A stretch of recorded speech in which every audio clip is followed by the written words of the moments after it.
लकड़हारे की बुद्धिमान बेटी।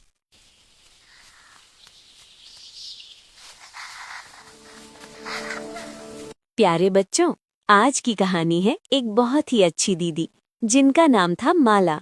वो बहुत बुद्धिमान और समझदार थीं। अपनी बुद्धिमानी से उन्होंने जंगल के राजा शेर को भी सबक सिखा दिया। चलो सुनते हैं ये रोचक कहानी, लकड़हारे की बुद्धिमान बेटी माला और जंगल के राजा शेर की।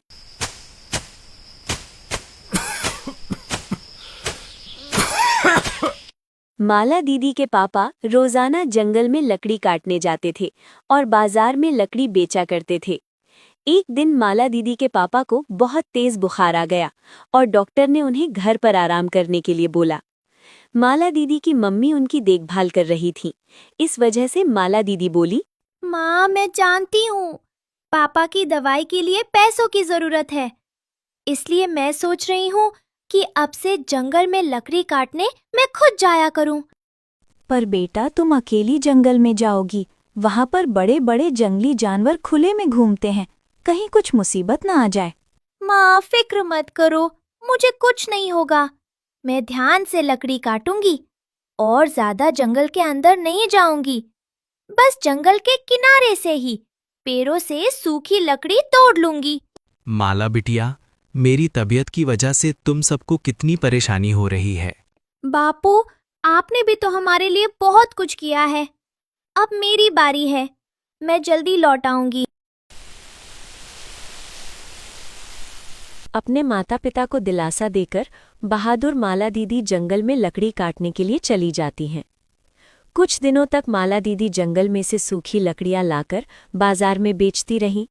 पर एक दिन माला दीदी जब जंगल में पहुंची तो अचानक उन्हें कुछ जंगली जानवरों ने घेर लिया। महाराज शेर सिंह अब हमसे बहुत खुश होंगे। हमने जंगल की रानी ढूंढ ली है। सही कह रहे हो। अब महाराज शेर सिंह बस आते ही होंगे, फिर हम इस लड़की के साथ महाराज शेर सिंह की शादी कर देंगे। ये क्या कह रहे हो? मुझे जाने दो, मुझे किसी से शादी नहीं करनी। तुम पागल हो क्या? मैं और एक शेर से शादी कैसे कर सकती हूँ?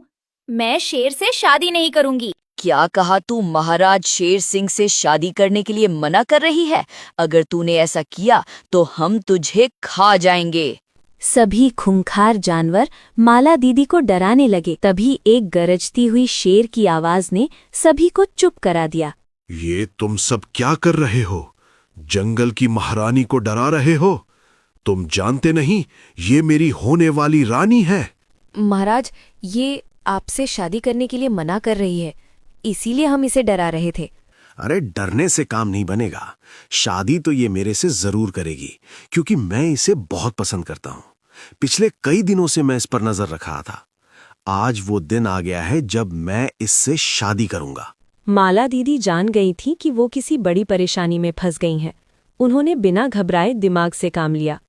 मुझे कुछ करना होगा, मुझे कोई उपाय सोचना होगा जिससे ये जानवर मेरा पीछा छोड़ दें और मैं सुरक्षित घर चली जाऊं, वरना ये सब मुझे खा जाएंगे। क्या हुआ महारानी, तुम किस सोच में पड़ गई हो? महाराज शेर सिंह, आप जंगल के राजा हैं। आपकी रानी बनना मेरे लिए बहुत गर्व की बात है। पर आप तो जानते ही हो, शादी के लिए लड़की के माता पिता का होना बहुत जरूरी है। मेरे माता पिता के बिना मैं आपसे शादी कैसे कर सकती हूँ? मुझे शादी की तैयारी भी तो करनी होगी। मुझे दुल्हन का लहंगा भी खरीदना है और तरह तरह की खरीदारी भी करनी है। उसके बिना तो शादी हो ही नहीं सकती। आप दूल्हा बनोगे, मैं दुल्हन बनूंगी, तभी तो हमारी मंडप में शादी होगी। आप खुद सोचो, आप दूल्हा बनकर कितने अच्छे लगोगे। मुझे लेने के लिए आओगे? मैं चाहती हूँ मेरा दुल्हा सबसे सुंदर लगे, इसलिए अच्छे से तैयार होकर आना। माला दीदी के मुंह से अपनी तारीफ सुनकर शेर सिंह मन ही मन बहुत खुश हुआ। ठीक है महारानी, मैं आपको कल लेने आऊंगा। आप तैयार होके रहना, फिर हम शादी करेंगे। माला दीदी ने इस समय तो अपनी जान बचा ली और घर जाकर सारी बात अपने माता पिता को भी बताई। पर सब इस चिंता में थे कि कैसे उस शेर और बाकी सभी जानवरों से बचा जाए। मुझे तो कुछ समझ नहीं आ रहा माला बिटिया, तू कैसे उस शेर और बाकी जानवरों से बचेगी? माला बिटिया, मेरी वजह से तू फंस गई। ना मैं बीमार होता और ना तुझे जंगल जाने की जरूरत पड़ती। माँ बापू, आप चिंता मत करो, मैं कोई ना कोई तरकीब निकाल लूंगी। मैं कुछ सोचती हूँ। माला दीदी सोचने लगी। तभी उनके दिमाग में एक आइडिया आया। मिल गया आइडिया माँ बापू, इधर कान लाओ, मैं आपको सब समझाती हूँ।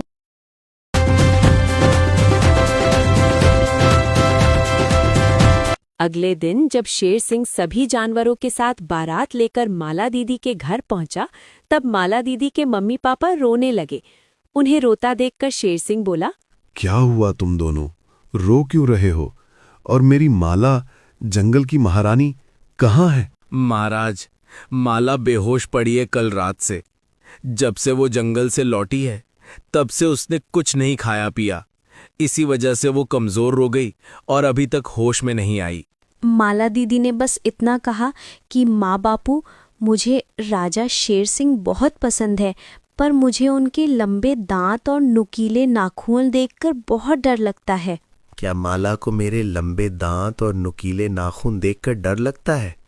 तो मैं अपने दांत और नुकीले नाखून तोड़ दूंगा, फिर तो माला मेरे से शादी करेगी ना। माला दीदी बेहोशी का नाटक कर रही थी। उन्होंने अपनी आंखें खोली और धीरे से बोली, हाँ, अगर राजा शेर सिंह अपने लंबे दांत और नुकीले नाखून तोड़ देंगे तो मैं उनसे शादी कर लूंगी। महाराज, मुझे लगता है ये सब इनकी चाल है। अगर आपके दांत और नाखून टूट गए फिर तो आप किसी काम के नहीं रह जाओगे। जंगल का राजा मैं हूं, तुम चुप करो। मुझे अपने नुकीले दांत और लंबे नाखून तोड़ने हैं। मुझे माला से शादी करनी है और उसे जंगल की रानी बनाना है। माला दीदी मन ही मन मुस्कुराने लगी और बोली, महाराज शेर सिंह, आप तो अपने नुकीले दांत और नाखून तोड़ दोगे, पर इन जानवरों का क्या? मुझे तो इनसे भी डर लग रहा है। आप इन्हें भी बोलो कि ये अपने दांत और नाखून तोड़ दें। अरे भाइयों, चलो वापस जंगल चलो। लगता है मुसीबत हम पर भी आने वाली है। भागो यहाँ से। राजा शेर सिंह तो पागल हो गया है। हमें नहीं तुड़वाने अपने दांत और नाखून। हम जंगल वापस जा रहे हैं।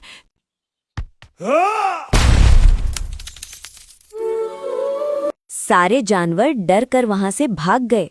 राजा शेर सिंह ने अपने दांत और नाखून तोड़ दिए और उसके बाद माला दीदी ने डंडे से राजा शेर सिंह की खूब पिटाई की।